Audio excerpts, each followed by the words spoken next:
Hi leaders.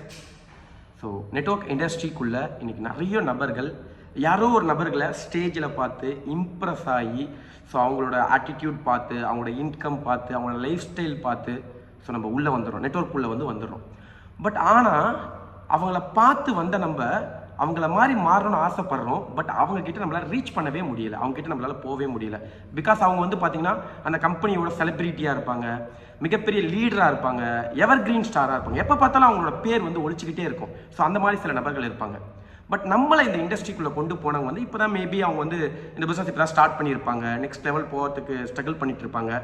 But ஆனால் நம்மளுக்கு சொல்லித்தரக்கூடிய நபர்கள் இவங்களா இருப்பாங்க. நம்ம ஆசைப்பட்டது அங்கேயா இருக்கும், சொல்லித்தரக்கூடியது இவங்களா இருப்பாங்க.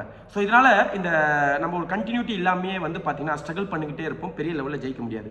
அப்போ அந்த மாதிரி நீங்கள் எங்கே வேணா இருங்க, நெட்வொர்க் இண்டஸ்ட்ரியில் எந்த கம்பெனியில் வேணா இருங்க, பட் அந்த இடத்துல ஜெயிச்ச நபர்கள் அந்த இண்டிவிஜுவாலிட்டிக்கு இண்டிவிஜுவல் லீடராக மாறதுக்கு என்ன பண்ணியிருப்பாங்க அப்படின்ற விஷயத்த இன்னைக்கு நான் உங்களுக்கு சொல்லித்தர போகிறேன். ஸோ கற்றுக்க ரெடியாக இருங்க, உங்களை நீங்கள் மாற்றிக்க ரெடியாக இருங்க. கண்டிப்பாக சக்ஸஸ் உங்களை வந்தே சேரும்.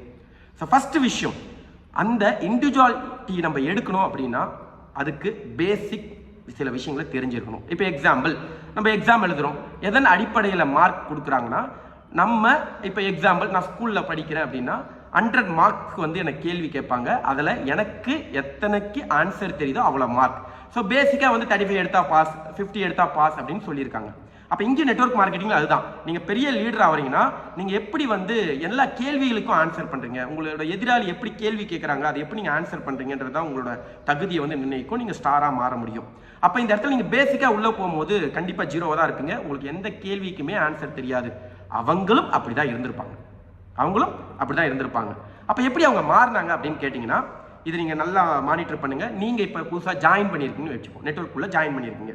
உங்கள் கம்பெனி சார்ந்து நிறைய கேள்விகள் அண்ட் ப்ரெசன்டேஷன்ஸ் வரும். ப்ரெசன்டேஷன் நம்ம கற்றுக்கலாம், நம்ம அப்ளைன் கிட்ட போயிட்டு எப்படி ப்ரெசன்டேஷன் கொடுக்கணும்னு சொல்லிட்டு கற்றுக்கலாம். அப்போ ப்ரெசன்டேஷனை கற்றுக்கிட்டு நெக்ஸ்ட் நம்ம என்ன பண்ணணும்னா, நம்மளோட டீம் மெம்பர்ஸ், நம்மளோட ஃப்ரெண்ட்ஸ், ரிலேஷன், கொலீக்ஸ் இவங்ககிட்ட நம்ம போய் வியாபாரத்தை சொல்லும் போது அவங்க நம்ம கிட்ட நிறைய கேள்விகளை வைப்பாங்க.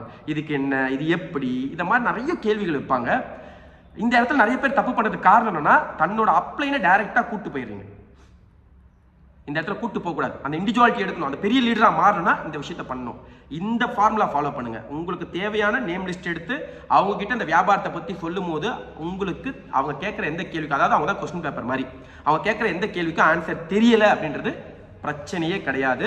பட் அவங்க கிட்ட சொல்லிட்டு வாங்க, இந்த வியாபாரத்தில் நான் புதுசாக ஜாயின் பண்ணியிருக்கேன், என்னோட ட்ரீம் இதுக்காக தான் ஜாயின் பண்ணியிருக்கேன், நான் கண்டிப்பாக கற்றுக்கிட்டு வரேன், உங்கள் கேள்விக்கு எல்லாத்துக்குமே நாளைக்கு ஆன்சர் பண்ணுறேன்னு சொல்லிட்டு அங்கேருந்து வந்துருங்க.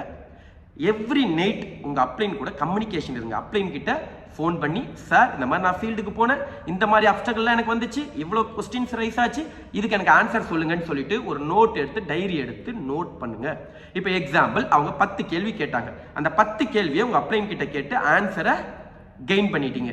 முடிஞ்சா உங்கள் அப்ளைன் கிட்ட நேராக கூட போங்க, மேபி லாங்காக இருந்தால் நீங்கள் வீடியோ காலோ பண்ணி நீங்கள் டவுட் கிளியர் பண்ணீங்க. அப்போ கிளியர் பண்ணியாச்சு. அப்போ உங்களுக்கு இன்னைக்கு அவங்க கேட்ட 10 கேள்விக்கும் ஆன்சர் கிடைச்சிருச்சு. இப்போ நெக்ஸ்ட் என்ன பண்ணணும்னா, மறுநாள் அவங்களுக்கு ஃபோன் பண்ணி, சார் நீங்கள் கேட்ட கேள்விக்கு இதெல்லாம் ஆன்சர் கரெக்டாக இருக்கான்னு செக் பண்ணிங்க, உங்களுக்கு புரிஞ்சா வாங்க என் கூட சேர்ந்து பயணம் பண்ணுவோம், நம்ம சூப்பராக பண்ணுவோம்னு சொல்லிடுங்க. இப்போ நாலேஜ் கெயின் பண்ணிட்டீங்க. இப்போ நெக்ஸ்ட் அடுத்த ப்ரெசன்டேஷன் நீங்கள் போறீங்க. இப்போ அடுத்த ப்ரெசன்டேஷன் நீங்கள் போகும்போது அவங்க கேட்கக்கூடிய கேள்வியில் நல்லா திங்க் பண்ணி பாருங்க. அவங்களும் கேள்வி கேட்பாங்க, ஆனால் அவங்க கேட்கக்கூடிய கேள்வியில் உங்களுக்கு ஆல்ரெடி ஆன்சர் சம் கொஸ்டினுக்கு தெரியும். அப்போ நீங்கள் அங்கேயே என்ன பண்ணீங்க, ஆன்சரை சொல்லிவிடுவீங்க. இதான் சார் கொஸ்டின், நீங்கள் கேட்டதுக்கு இதான் சார் ஆன்சர் சொல்லிவிடுவீங்க. ஸோ அவங்க உங்களை எப்படி பார்ப்பாங்க, ஓகே இவர் குவாலிட்டியான நபர், இவரை கூட பயணம் பண்ணலாம்னு நினைப்பாங்க. சம் கொஸ்டின்ஸ் அங்கேயும் தெரியாது. உடனே வீட்டுக்கு உங்கள் அப்ளைன் கிட்ட ஃபோன் பண்ணி, சார் இந்த கொஸ்டின்ஸ்க்குலாம் எனக்கு ஆன்சர் தெரியணும், நான் நாளைக்கு சொல்லணும்னு சொன்னீங்கன்னா அவர் ஆன்சர் சொல்லுவார். ஸோ இந்த மாதிரி ஒரு 10லேருந்து 20 ப்ரெசன்டேஷன்ஸ் நீங்கள் ட்ராவல் பண்ணிட்டீங்க அப்படின்னா, ஃபர்ஸ்ட் விஷயம் 21வது ப்ரெசன்டேஷன் வாங்க. அவர் உங்க முன்னாடி 10 கேள்வி வைப்பாரு, நீங்கள் 10 கேள்விக்கு ஆன்சர் சொல்லுவீங்க, உங்களுக்கு இன்கம் வர ஆரம்பிச்சிடும், பாஸ் ஆயிடுவீங்க. நெட்வொர்க் இண்டஸ்ட்ரியில பிரசன்டேஷன்ஸ்ல நீங்க பாஸ் ஆயிடுவீங்க. நீங்க பிரசன்டேஷன்ஸ்ல பாஸ் ஆயிட்டீங்க அப்படின்னா ரிசல்ட் வர ஆரம்பிச்சிடும். அப்ப ரிசல்ட் வர ஆரம்பிச்சிருச்சுன்னா ஐடிஸ் வர ஆரம்பிச்சிடும். ஐடிஸ் வர ஆரம்பிச்சிருச்சுன்னா உங்களுக்கு கீழே இருக்கக்கூடிய நபர்களுக்கு ஹெல்ப் பண்ண ஆரம்பிச்சிருவீங்க. அப்போ உங்களால ஹெல்ப்பும் பண்ண முடியும், ஐடிஸும் கலெக்ட் பண்ண முடியும், டீமையும் கண்ட்ரோல் பண்ண முடியும், டீமையும் பில்ட் பண்ண முடியும். மிகப்பெரிய டீம் ஆக்கி நீங்க நெட்வொர்க் இண்டஸ்ட்ரியில எதுக்காக உள்ள வந்தீங்களோ அது எல்லா விஷயத்தையும் அனுபவிச்சு மிகப்பெரிய லீடரா மாறலாம். இதை செய்யாம 2 வருடங்கள் 3 வருடங்கள் 4 வருடங்கள் ஆனாலும் சரி நெட்வொர்க் இண்டஸ்ட்ரியில கஷ்டப்படக்கூடிய நபர்கள் நான் பார்த்துட்டு இருக்கேன். இன்னைக்கும் தான் அப்ளைன ஏதாவது கேள்வி கேட்டா உடனே கான்ஃபரன்ஸ் கால் போடுறது, ஏதாவது கேள்வி கேட்டா உடனே அப்ளைனை கூட்டு போய் நிறுத்துறது, இந்த மாதிரி பண்ணக்கூடிய நபர்கள் ஜெயிக்கவே மாட்டாங்க.